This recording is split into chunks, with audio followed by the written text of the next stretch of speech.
ये शो में डीएमसी कोरंगी के अफसरान के घर पर नैब के छापे, खजाना बरामद, सोने की ईंटें, सोने के बटन, डॉलर्स, दरहम, रियाल बरामद, लूट मार की इंतहा। बरामद की गई रकम को गिनने के लिए नैब को मशीनों का इस्तेमाल करना पड़ा। अस्सलाम वालेकुम। बस पर्दा हकाइक सनसनीखेज इंकशाफात प्रोग्राम बेनकाब में हूँ आपके साथ सैफान खान। नाज़रीन, आज हमने एक बार फिर ऐसी आपके फुटेजेस देखे जिनके बाद फिर हम सोच में पड़ गए कि आखिरकार कितना पैसा है जो इस वक्त ब्लैक इकोनॉमी में पाकिस्तान में मौजूद है। जो आपकी ब्यूरोक्रेसी है, वो सीनियर लोअर जो भी आपके लेवल के लोग हैं, जो आज हमने कुछ फुटेजेस देखे डीएमसी कोरंगी के हवाले से, उनको देखकर फिर जहनों में ये सवाल आने लगा कि कितना पैसा है आखिरकार। फिर यहाँ पे हम ये कहते रहते हैं कि रोड बनाने के लिए पैसा नहीं है, हम ये कहते रहते हैं कि डीएमसी के पास जो आपकी बेसिक मेंटेनेंस और नेसेसिटीज होती हैं उसके लिए पैसा नहीं है। बजट जब हम इनका देखते हैं तो उसमें बताते हैं कि इनके पास पैसा नहीं है, वो कहते हैं फंड्स नहीं है। हद तो ये है जी, कहते हैं कि तनख्वाह देने के पैसे नहीं है। ये भी हम सुनते हैं ये बयानात कि तनख्वाह देने के पैसे नहीं है। बिजली कट गई है, बिजली का बिल देने के पैसे नहीं है, गैस के देने के पैसे नहीं है, बिल देने के पैसे नहीं है, पानी का बिल देने, मतलब इस सूरत हाल के अंदर जो कराची की म्यूनसिपल सर्विसेज है, आप सब जानते होंगे कि वो इस सूरत हाल में इतनी मखदूश हो चुकी हैं, इस जमीन के उस सतह पर आ चुकी हैं जहां कोई सर्विस बेसिक नहीं है हमारे पास। और वहां जब हम ऐसे फुटेजेस देखते हैं कि जब एक आप कहा जाए तो नॉर्मल रैंक के अफसरान के घरों पर नैब रावलपिंडी छापा मारती है, तो वहां से करोड़ रुपए कैश, तकरीबन 5 करोड़ रुपए कैश है, 7 करोड़ रुपए दीगर इस वक्त दस्तावेजात, मतलब 12-13 करोड़ रुपए की कहा जाता है कि रिकवरीज यहां से हुई हैं। और इसके अलावा इसमें धर्म, डॉलर्स आप देखें तो आप हैरान हो जाएं कि कितना यहाँ पर इस वक्त कैश है जो छुपा के रखा होता है। ये सारा रिश्वत बाजारी है और इसमें शायद मैं मुबैना का लफ्ज़ इस्तेमाल करने की ज़रूरत भी नहीं, जिस तरह से यहाँ पर रिश्वत चलती है ज़मीनों के हवाले से, इसके अलावा दीगर कामों के हवाले से। और जो फिर यहाँ पर पैसा बनाया जाता है बजट में से, जो बजट एलोकेट होता है उसमें से जिस तरह से पैसा गबन किया जाता है, वो बड़ी एक अंधोनाक दास्तान है। ये जो आप देख रहे हैं अपनी स्क्रीन पर, जो पैसों का फुटेजेस देख रहे हैं, सोने के बिस्कुट हैं, यहाँ पर नोटों की गड्डियाँ हैं, सोने के बटन हैं, इसके अलावा इसमें दीगर और कीमती अशिया, डॉलर, पॉन्ड्स, प्राइस बॉन्ड्स, मुख्तलिफ चीज़ें इस वक्त नैब के अफसरान को मशीन ले जानी पड़ी ये नोट गिनने के लिए, क्योंकि करोड़ों पे थे इस वक्त, तो नोट गिनने के लिए मशीन ले जानी पड़ी जिसके जरिए नोट गिने। ऐसे फुटेजेस पहले भी हमने देखे हैं। लोग सवाल उठाते हैं कि आगे क्या होगा, आज भी सवाल उठा रहे हैं आगे क्या होगा। लेकिन आप ये जहन में रखें कि हम जब कहते हैं कि पाकिस्तान करप्शन में इतना बढ़ गया, ट्रांसपेरेंसी इंटरनेशनल की रिपोर्ट आ गई, आ गई, तो ये हाल है निचले लेवल के अफसरान का। फिर इसके बाद जो 20 ग्रेड, 21, 22 मिनिस्टर लेवल, आप सोचें क्या होता होगा। सारे नहीं, लेकिन जो हैं इस वक्त गलत और गंदे अंडे या ब्लैक शीप्स, वहां क्या होता होगा। जरा सोचें, एक जहन में एक सेकंड को अगर तस्वीर लेकर आए, जब इनके घरों से ये निकल रहा है तो औरों के घरों में आखिर क्या होता होगा। यहां से इतना खजाना मिल रहा है। अब इस सूरत हाल पे नाज़रीन सिर्फ एक आपके सामने, क्योंकि ये तो आपने देखा है इस केस की डिटेल पे आने से कबल, इस केस से पहले हम इसको कवर कर रहे थे डीएमसी कोरंगी को, यानी डीएमसी कोरंगी हमने अपने प्रोग्राम के जरिए कवरेज में रखा था। जिस तरह हम और इस पर डीएमसी को देखते रहते हैं या दीगर मामला तो गवर्नेंस के देखते रहते हैं। एक सिंध के लोकल गवर्नमेंट डिपार्टमेंट ने अपनी एक इंक्वायरी रिपोर्ट बिठाई थी। इस इंक्वायरी रिपोर्ट के अंदर तकरीबन अरबों रुपए के मामला सामने आए थे जो गबन किया था डीएमसी कोरंगी ने।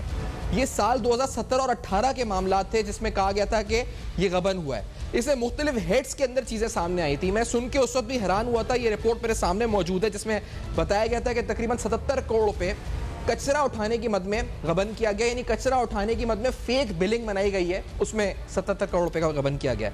इसी तरह फ्यूल की मद में तकरीबन 21 करोड़ 80 लाख रुपए, यानी जाली दिखा के गाड़ी में फ्यूल डाला गया, 22 करोड़ रुपए का फ्यूल गबन कर दिया गया। सिर्फ एक साल की बात बता रहा हूं आपको मैं। इसी तरह इस रिपोर्ट के अंदर बताया गया था कि तकरीबन 12 करोड़ रुपए, 126 मिलियन रुपए रिपेयर एंड मेंटेनेंस, जो गाड़ियां चलती हैं उनकी रिपेयर एंड मेंटेनेंस, मैकेनिक को पैसे देना है, इस मद के अंदर गबन हुआ था। और तकरीबन डेवलपमेंट के नाम पर 10 करोड़ रुपए, 109 मिलियन का गबन हुआ था। इस रिपोर्ट के बाद 3 या 4 अफसरान थे, एक 18 ग्रेड का, एक 19 ग्रेड का, इनको सस्पेंड कर दिया गया था। और ये रिपोर्ट आई थी सामने साल 17-18 के अंदर। इसके अलावा नैब फेक अकाउंट्स केस में ये जो आज गिरफ्तारी हुई, ये अलग मामला है। लेकिन मामला तकरीबन इस तरह से सिमिलर है। ये तो हुआ फेक अकाउंट्स केस में है, लेकिन इधर आप ग्राउंड्स ऑफ अरेस्ट देखें तो इधर भी जो अफसरान तैनात हुए हैं वो साल 2014-15 में, यानी 17-18 में सिंध गवर्नमेंट की अपनी इंक्वायरी रिपोर्ट बताती है, लोकल गवर्नमेंट की। 14-15 के अंदर, साल 14-15 में जो मसरूर अहमद साहब हैं ये तैनात हुए हैं। इसके अलावा विकास, धर्मवीर, जो 3 अफराद गिरफ्तार हुए हैं, जिनके घरों से आप देख रहे हैं कि इतना सोना, इतना पैसा बरामद हुआ है। तो ये साल 10 जून 2014 से 2015 या 2016 के दरमियान यहाँ तैनात रहे। तो ये 1 से 1.5 साल के अरसे के दौरान इन्होंने, जो इन पर इल्ज़ाम है वो यही है कि इन्होंने फेक बिलिंग्स, वाउचर्स बनाए हैं पेट्रोल की मद में। इसके अलावा इन्होंने जो एग्जैक्ट आपके सामने हम पढ़ के बता देते हैं कि during the tenure while in league with each other, accused persons signed several fabricated and exaggerated vouchers and bills for payment against supply of petroleum and oil and lubricants। और ये कंपनी को पेमेंट देते थे।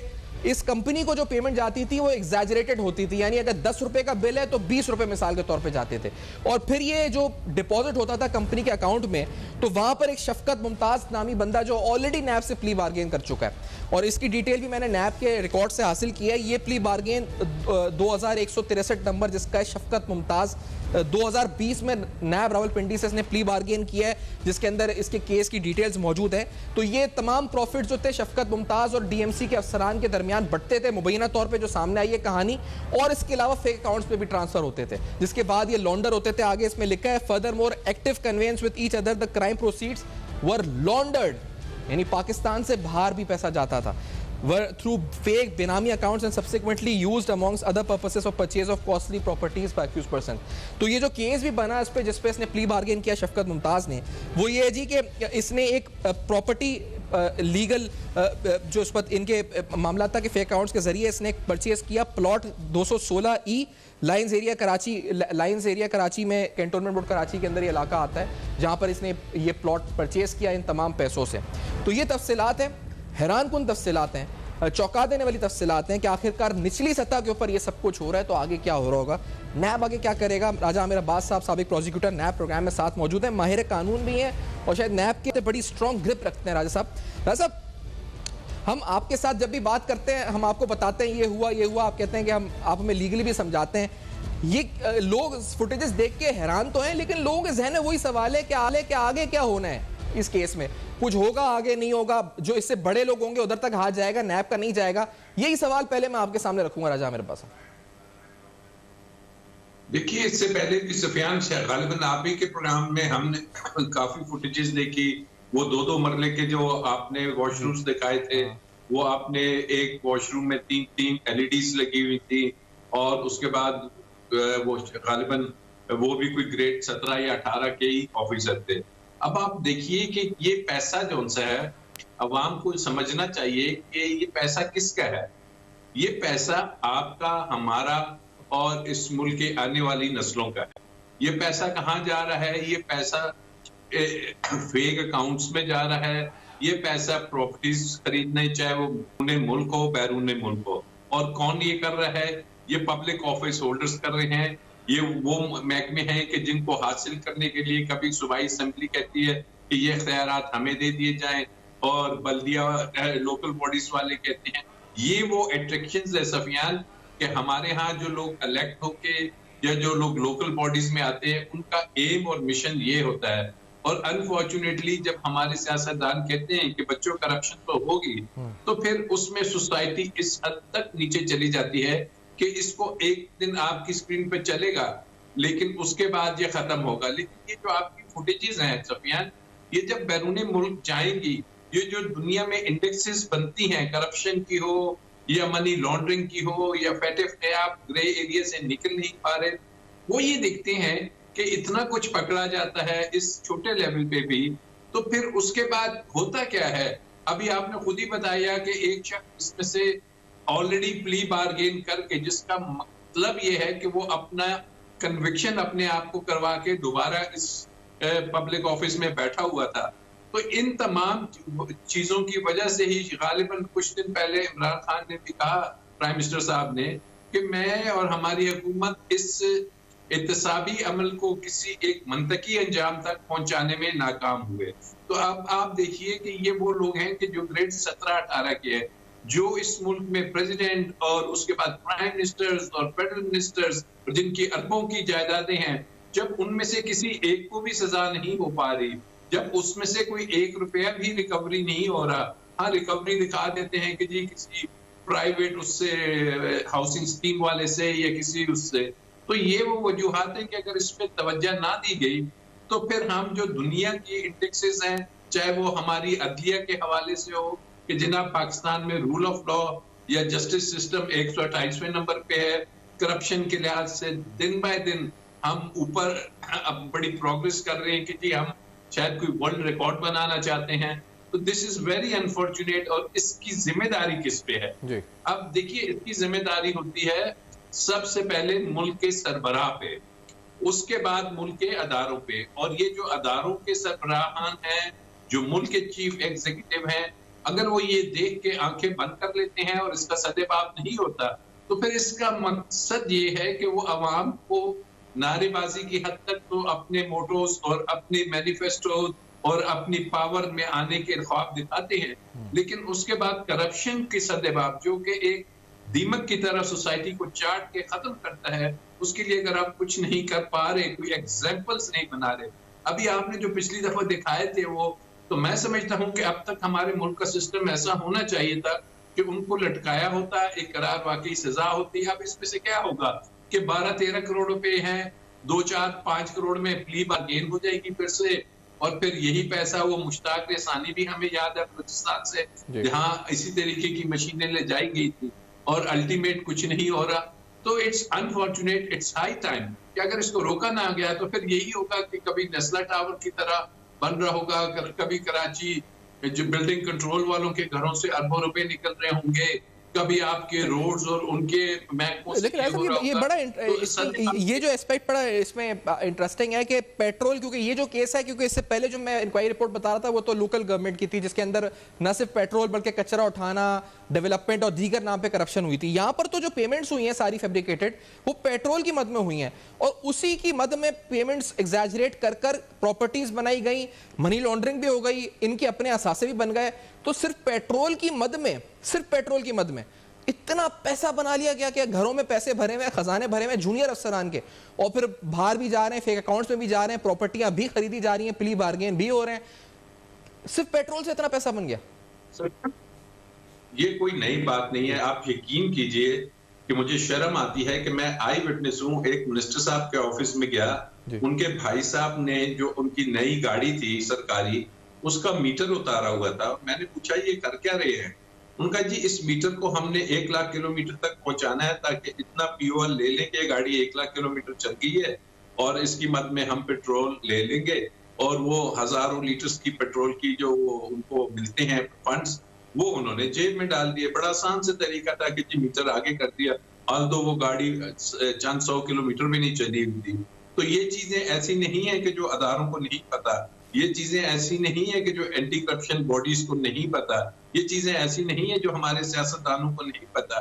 But unfortunately इसका ये है कि जब इन्होंने इसकी कमाई से इन्होंने टॉप लेवल तक ये पैसा पहुंचाना है और पोस्टिंग लेने के लिए 1 या 2 करोड़ की रिश्वत देनी है और मंथलियां देनी है, तो फिर इसको रोका इस अंदाज में नहीं जा सकता कि नैब कुछ कर लेगी या कुछ और हो जाएगा। इसके लिए एक पूरा मैकेनिज्म चाहिए, और ये मैकेनिज्म ऐसा हो कि आप ऊपर से शुरू करें, और जब ऊपर से शुरू करेंगे 1, 2, 4, 5 लोगों को आप वाकई करार वाकई सजाएं देंगे, तब जाके कोई बात बनेगी। अदरवाइज ये आप प्रोग्राम करते रहें, आपके प्रोग्राम की कंजम्पशन के लिए है, हम भी आके टीवी पे बात कर लेंगे, लेकिन ग्राउंड पे रोज डे बाय डे ये चीजें बढ़ रही हैं, कम नहीं हो रही।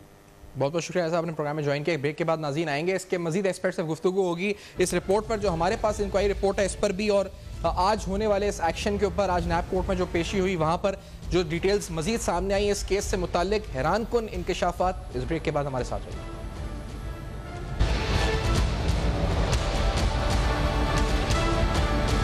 वेलकम बैक, आप देख रहे हैं बेनकाब, और आज बेनकाब में सनसनीखेज तफसीलात हैं नाज़रीन, जिसको देखकर हम भी चौंक उठे हैं कि जो एक ऐसे आप कास कह सकते हैं कि इतनी सीनियर पोस्ट नहीं है मसरूर साहब जो गिरफ्तार हुए, मसरूर अहमद, इसके अलावा जो दूसरा बंदा गिरफ्तार हुआ विकास, अगर इसकी पोस्ट देखी जाए तो ये अकाउंट्स ऑफिसर है जो डीएमसी कोरंगी का इस था।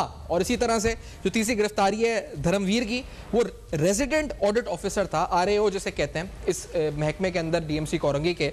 और मसरूर साहब जिनके हमने देखा ये बरामदगी सारी मामलात आए हैं सामने, ये म्युनिसिपल कमिश्नर थे 2014 यानी जून 2014 से 2015, एक मुख्तसर अरसा है, 10 जून 2014 से सितंबर 2015 के दरमियान जो तफसीलात इल्जामात की सामने आई, ये जो चौंका देने वाले इंकशाफात हैं, ये जो पैसे बरामद हुए इनकी तादाद भी आपको बताते चले, तकरीबन कहा जा रहा है कि 7 करोड़ रुपए कैश, नकद रकम जो कि मशीनों से गिनी गई, और इसके अलावा तकरीबन 5 करोड़ रुपए का सोना, आप सोने के बिस्कुट भी इस फुटेज में देख रहे हैं, ये बरामद हुए यहां से। जो तफसीलात सामने आई उसके मुताबिक ये तमाम अफराद, इस जो इनका इल्जाम है इनके ऊपर वो ये था कि ये पेट्रोल खरीदते थे, डीएमसी कोरंगी के लिए पेट्रोल खरीदते थे, और ये पेट्रोल जिस कंपनी से खरीदते थे उससे एग्जैजरेटेड रेट्स पे खरीदते थे, यानी बिलिंग ज्यादा की करवाते थे। फिर वो जो रकम जाती थी जिस आदमी के पास, वो इसमें से इनको किकबैक्स देता था, और बाकी रकम फेक अकाउंट्स में जाती थी, और कुछ रकम वो रिटेन करता था। और उस फेक अकाउंट्स में जो रकम जाती थी उसके जरिए एक प्रॉपर्टी भी खरीदी गई, जिस प्रॉपर्टी के बारे में बताया जा रहा है कि उसका जो रकबा था वो तकरीबन 5145 गज था। कराची कैंट के अंदर ये प्रॉपर्टी मौजूद है। इसका प्लॉट नंबर और दीगर डिटेल्स, अगर हम इस केस के प्ली बार्गेन डिटेल्स में जाएं, जो शफकत नामी आदमी है जिसने प्ली बार्गेन की है, 3 दिसंबर 2020 को इसने एप्लीकेशन मूव की थी फॉर अ प्ली बार्गेन, और इस एप्लीकेशन के अंदर इसने बताया था जी कि जो ओवरऑल इल्जाम था नैप का, उसके मुताबिक 10 मिलियन की जो रकम इसने रिटेन की थी, इसमें से 4 मिलियन रुपीस इसने फेक अकाउंट्स में ट्रांसफर किए थे, बाकी रकम इसने किक बैक्स के तौर पर जो कोरंगी के डीएमसी कोरंगी के अफसरान है उनमें बांट दी थी।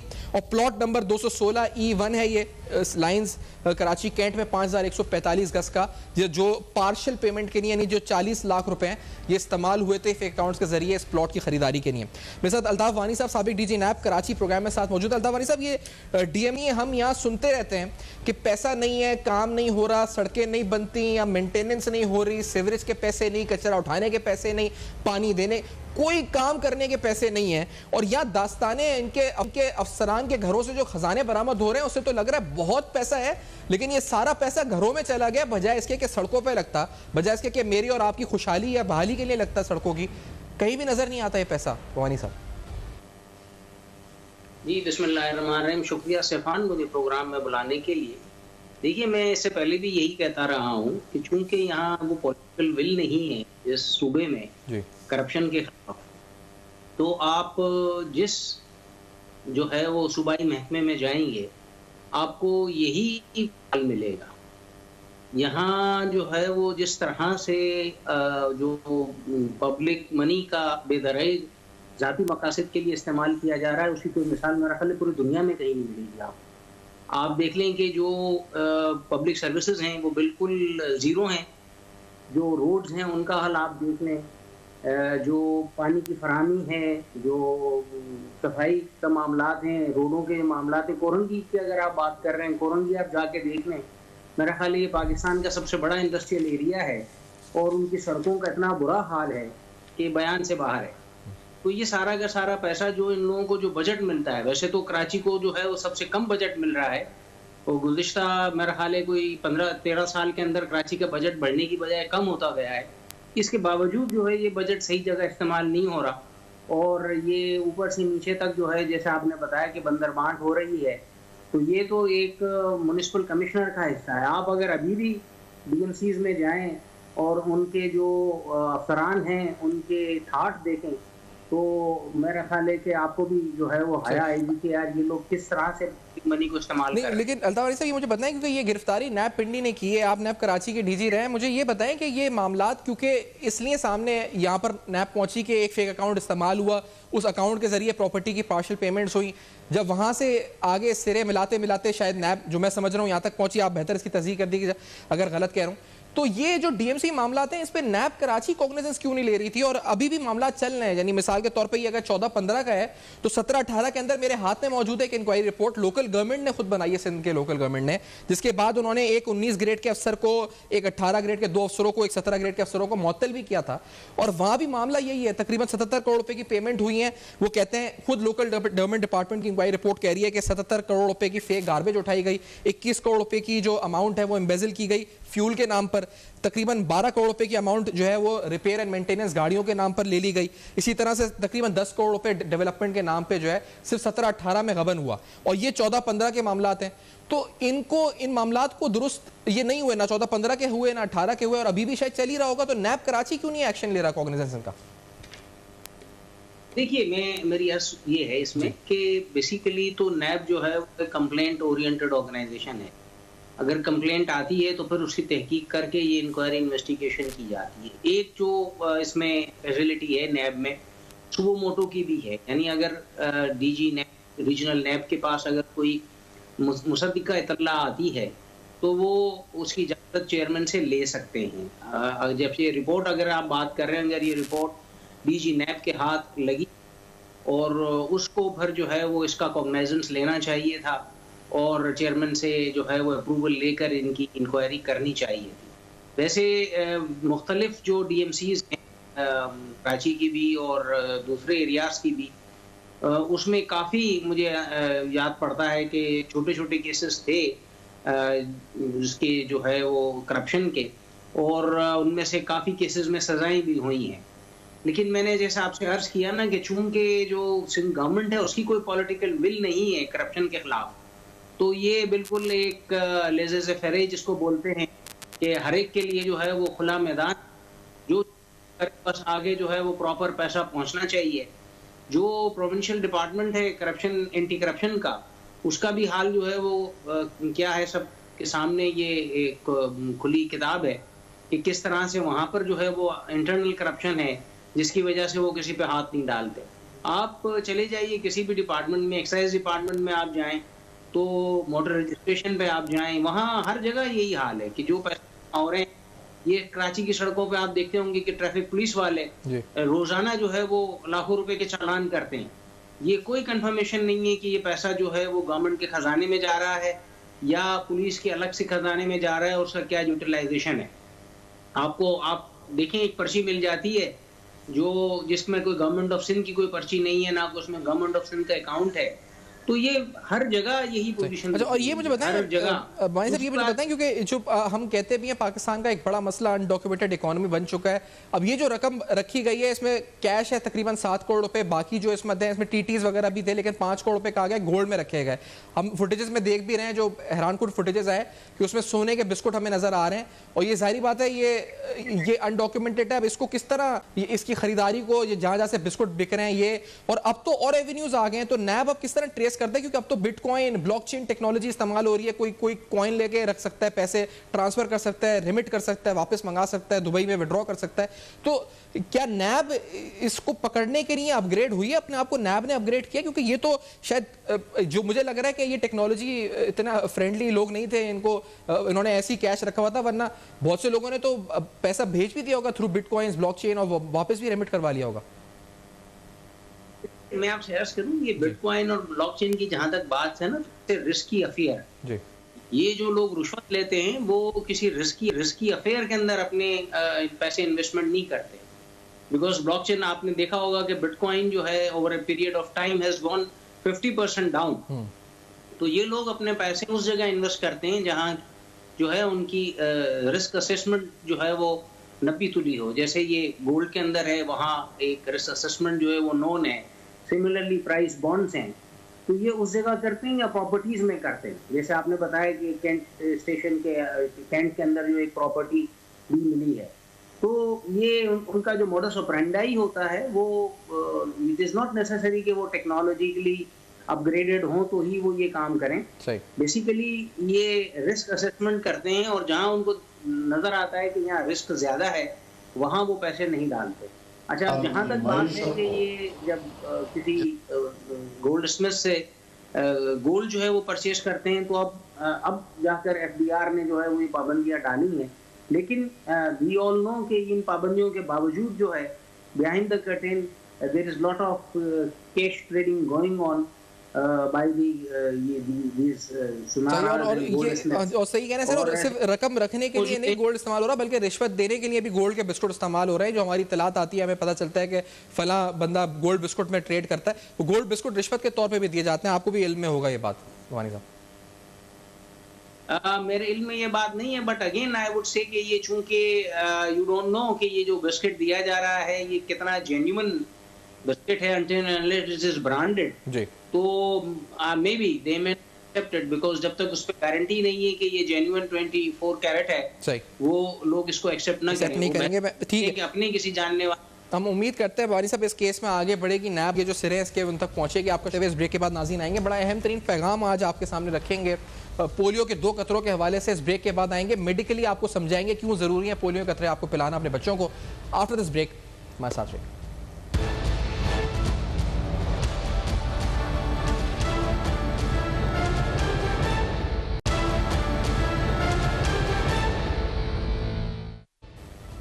वेलकम बैक, आप देख रहे हैं बेनकाब, और आज बेनकाब में नाज़रीन आपको एक बार फिर ये पैगाम आपके सामने रखेंगे कि आपको अपने बच्चों को हर हाल में ये 2 कतरे पोलियो के ड्रॉप्स लाजमी पिलाने हैं अगर आपको अपने बच्चों के मुस्तकबिल को महफूज बनाना है। सूबा सिंध में जो मुहिम है तकरीबन 5.8 मिलियन आप कह सकते हैं 60 लाख के करीब बच्चों को इस 10 दिन के अरसे में जो ये ड्राइव होगी इसमें टारगेट करेगी इस हफ्ते के दौरान, और इसमें तकरीबन 20 हाई रिस्क डिस्ट्रिक्ट्स भी कवर होंगे सूबा सिंध के, inclusive of all districts of Karachi.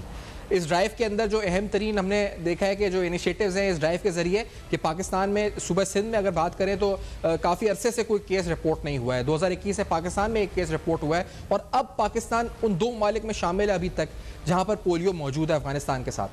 अब अगर हम मिलकर इस मर्ज के खिलाफ एक हो जाएं, मुत्तहिद हो जाएं, पोलियो की टीम को अपने घर में आने दें और अपने बच्चों को पोलियो के कतरे पिलाएं, तो यकीनी तौर पर हम इस मर्ज से छुटकारा पा सकते हैं। डॉक्टर खालिद शफी साहब पीडियाट्रिक एसोसिएशन के अहम अहदेदार हैं, हमारे साथ मौजूद हैं।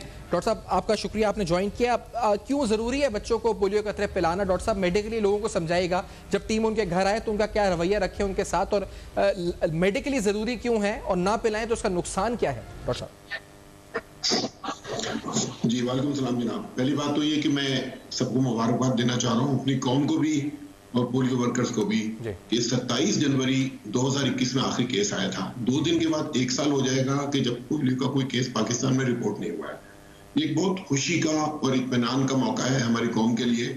इसके साथ साथ अभी हमारे कुछ कंसर्न्स हैं, क्योंकि जो हमारी एनवायरमेंटल सैंपलिंग है, जो सीवरेज वाटर में टेस्ट करते हैं, उसमें पोलियो का वायरस पाकिस्तान में कहीं कहीं अभी आ रहा है। इसका मतलब ये है कि पोलियो का वायरस अभी पाकिस्तान से गया नहीं है, कम हो गया है, टोटल कंट्रोल में नहीं आया। तो जहां एक तरफ इत्मीनान का लेवल है कि हम बेहतरी की तरफ जा रहे हैं, दूसरी तरफ बहुत हम वरी भी हैं। अगर इस मौके में हमने सुस्ती दिखाई तो हमारी मंजिल हमसे दूर चली जाएगी। पहले भी एक दफा ऐसा हो चुका है। तो अब ये जरूरी है कि हमारा कोई भी बच्चा खैबर से लेके कराची तक, वहां से पंजगोर से लेके ठट्टा तक, कोई बच्चा जिसकी उम्र 5 साल पैदाइश से लेके 5 साल तक है, वो पोलियो के कतरों की मुकम्मल डोजेस से महरूम ना रहे। मुकम्मल डोजेस से मुराद है कि बच्चे को जो रूटीन इम्यूनाइजेशन, जो हमारा EPI का हिफाजती टीकों का प्रोग्राम है, उसमें पोलियो के कतरे पिलाते हैं। उसके साथ साथ जब भी पोलियो की इजाफी मुहिम जो चलती है, जैसे अभी कुछ मुंतखब डिस्ट्रिक्ट में चल रही है, सिंध के 20 डिस्ट्रिक्ट हैं, बाकी पाकिस्तान के मिला के कुल 68 डिस्ट्रिक्ट हैं। पूरे मुल्क में अभी ये नहीं चल रही है, लेकिन वक्तन फवक्तन पूरे मुल्क में भी चलती रही है और चलती रहेगी कुछ अर्सा। हर बच्चे को लाजमन पोलियो के कतरे हम पिलाएं। हम अपनी कौमी जिम्मेदारी समझें, क्योंकि हमने बहुत मेहनत की है, हमारी कौम ने, हमारे बहुत वसाइल खर्च हुए हैं, अब हमारी मंजिल करीब है। और एक बात ये वाज़ेह रहे, कुछ लोगों को खदशात होते हैं कि जो पोलियो के पीछे क्यों पड़े हुए हैं। पोलियो हमारी अल्टीमेट मंजिल नहीं है। हमारी अल्टीमेट मंजिल है एक सेहतमंद मुआशरा जहां हमारा बच्चा बीमारियों से महफूज रहे। पोलियो उसमें से एक बीमारी है, इसका इंशाल्लाह जल्द खात्मा हो जाएगा। इस तरह खसरा है, TB है, खुनाक है, तपेदिक है, काली खांसी है, टेटनस, बहुत सारी बीमारियां हैं जिनको सारी दुनिया ने रीजनेबल कंट्रोल कर लिया है। तो ये बीमारियां भी इंशाल्लाह खत्म हो जाएंगी। पोलियो हमारी कौम को हिम्मत देगा, हमारे हेल्थ सिस्टम को एक हमारा बूस्ट कर देगा। तो ये पोलियो एक तरह से एक लैंडमार्क है। डॉक्टर साहब ये बताऊंगा आप थोड़ा सा लोगों में हमने देखा है कि डिटरेंस भी जरूरी है, तो ये भी बताते जाएं, क्योंकि आप खुद भी पीडियाट्रिशियन है सीनियर, आप क्या नुकसान क्या है अगर नहीं पिलाते 5 साल से कम उम्र के बच्चों को लोग पोलियो, और टीम को भगा देते हैं, लड़ते हैं उनसे, नहीं हम नहीं पिला रहे, तो उसका नुकसान बच्चों को क्या हो सकता है? मैं बिल्कुल वाज़ेह बता दूं, पोलियो का वायरस इस वक्त मुल्क के कई हिस्सों में सर्कुलेट कर रहा है। मतलब वो वाटर में, सीवरेज के भी मौजूद है और हमारे पीने के पानी में मौजूद है, कहीं कहीं मौजूद है। वो बच्चे की तलाश में है जिसने पोलियो के कतरे पिला के अपना हिफाजती निजाम मजबूत नहीं किया हुआ है। ऐसा बच्चा जिसने पोलियो के कतरे नहीं पिए, वायरस उसकी तलाश में है।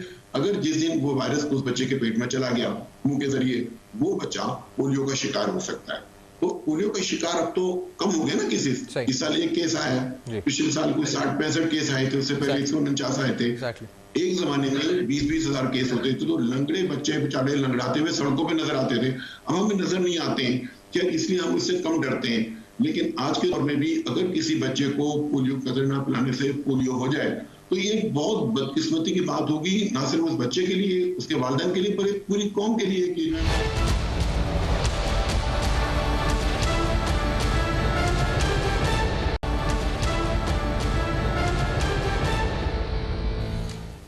Welcome back. आप देख रहे हैं बेनकाब, और आज बेनकाब में तफसीलन आपके सामने नैब का एक रेड और रेड में हुई गिरफ्तारी और गिरफ्तारी के बाद जो घर में हुई बरामदगी आपके सामने रखी। सनसनीखेज हकाइक, किस तरीके से चौंका देने वाले आपके फुटेजेस देखे कि सोना, कैश, डॉलर्स, धर्म, इसके अलावा दीगर टीटीज और पाकिस्तान से पैसा बाहर भी भेजा गया, और सोने के बिस्कुट, इसके अलावा सोने के बटन यहाँ से बरामद हुए। ये सब पैसा आपका, हमारा टैक्स पेयर मनी, ये सब पैसा वो जो कि डीएमसीज के पास होता है, और डीएमसीज में ये गबन किया गया पेट्रोल की प्राइसेस की मद में, पेनी पेट्रोल खरीदारी की मद में ये सारा गबन हुआ, जिसमें एक प्ली बार्गेन हो चुका है और ये रिसेंट अरेस्ट हुए। आप सब भी उम्मीद रखते हैं, हम भी उम्मीद रखते हैं कि केस आगे बढ़ेगा। आपको इसका फॉलो भी रखेंगे और आपको बताते रहेंगे कि किस तरह से केस आगे बढ़ रहा है और किस तरह रकम जो है कौमी खजाने को वापस आती है, नहीं आती है, नैब आगे किस तरह बढ़ रहा है इस केस पे। For your feedback you can write us on our Facebook, emails and Twitter. आपके सामने फ्लैश कर रहे हैं, देखते रहिएगा। अब तक